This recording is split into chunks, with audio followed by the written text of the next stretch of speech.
আসসালামু আলাইকুম এভরিওয়ান। অনেক দিন পরে আমি একটা লং ভিডিও নিয়ে আসলাম। আশা করি আমার লং ভিডিওটা তোমাদের পছন্দ হবে। আর এই লং ভিডিওটার মাধ্যমে দেখানো হচ্ছে বিশাল বড় আকারের ভাইং মাছ, মোটো তাজা। আর এই ভাইং মাছটা অনেক লাফানো ছিল, তাই ভয় পাবো বলেই কেটে আনা হলো। আর যখন কিনে আনা হলো, মাছটা সুন্দর করে ধুয়ে কেটে নিয়েছি। আর ভাইং মাছটা দেখতে দেখা যায় অনেকটাই মোটা তাজা। ভাইং মাছের চামড়াটা উঠিয়ে নিয়েছি, সুন্দর করে পরিষ্কার পরিচ্ছন্ন করে ধুয়ে পুকুরে নিয়েছি। যেই বড় সাইজ ভাইং মাছটা আছে ওই সাইজের ভাইং মাছটা আমি একদিন নারকেল দিয়ে রান্না করব। আর আরেক মাঝারি সাইজের ভাইং মাছটা এখন আমি আলু দিয়ে রান্না করব। তার ছোটো সাইজের মাছটা হচ্ছে আমি একদিন এইভাবেই শুধু ভুনা করব। তো এখানে 4-5টা ভাইং মাছ আছে, খুবই সুন্দর হয়েছে মাছটা। আর ভাইং মাছের চামড়াটাও আমি ভুনা করবো বেগুন দিয়ে। তো ভাইং মাছটা আমি একটা নিয়েছি, আলু দিয়ে সামান্য মাখা মাখা ঝোল করেছি। অনেকটাই সুস্বাদু হয়েছে, দেখতেই দেখা যাচ্ছে।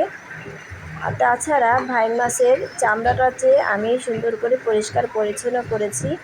এটা যদি সুন্দর করে বেগুন দিয়ে রান্না বান্না করি, আমাদের গ্রাম অঞ্চলে বাংলায় ভাষা বলা যায় শাক বাটার, মানে পেঁয়াজ রসুন জিরা বাটা টেলে এটা একটা ভর্তার মতন করে যদি রান্নার হওয়ার টাইমে যদি অল্প পরিমাণ দিয়ে দেই মাখা মাখাভাবে, তাহলে এই তরকারিটাতে অনেকটাই স্বাদ আসে। দেখতে পাচ্ছেন ঝটপট আমার ভাইং মাছের চামড়ার তরকারিটা রান্না হয়ে গেল। এখন তো খুবই সুন্দর কালারফুল হয়ে গেছে, খেতে অনেকটাই টেস্টি হবে। তোমরা যদি সবার ভিডিও প্রতিনিয়ত ভালোভাবে দেখো আর কমেন্ট করো, তোমাদের ভিডিও কিন্তু অনেকটাই পরেতে চলে যাবে। তার পাশাপাশি কিছু ডাল বেটে নিয়েছি, আমার মন যখন চায় হুটহাট করে পেঁয়াজি বানিয়ে ফেলি। তো এখানে কিছু ডাল ভিজিয়ে বেটে নিয়েছি শিল পাটাতে করে। তারপরে এখন আমি পেঁয়াজ কুচি, ধনিয়া পাতা, পুদিনা পাতা, কাঁচামরিচ বাটা একসাথে মিক্স করে রেখে দিয়েছি। তারপরে গরম গরম পেঁয়াজি ভাজা হচ্ছে। আর গরম গরম পেঁয়াজি খেতে অসাধারণ হয়। তাছাড়া সামান্য পরিমাণে আমডাল রান্না করে দিয়েছি।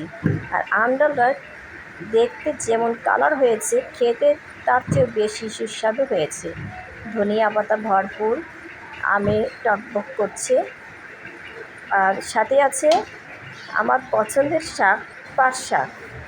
পাট শাকটা আমি খেয়ে ট্রাই করে দেখলাম পাট শাকের লবণ ঝাল ঠিক মতন আছে কি না। না, দেখি সব কিছুতেই পারফেক্ট আছে।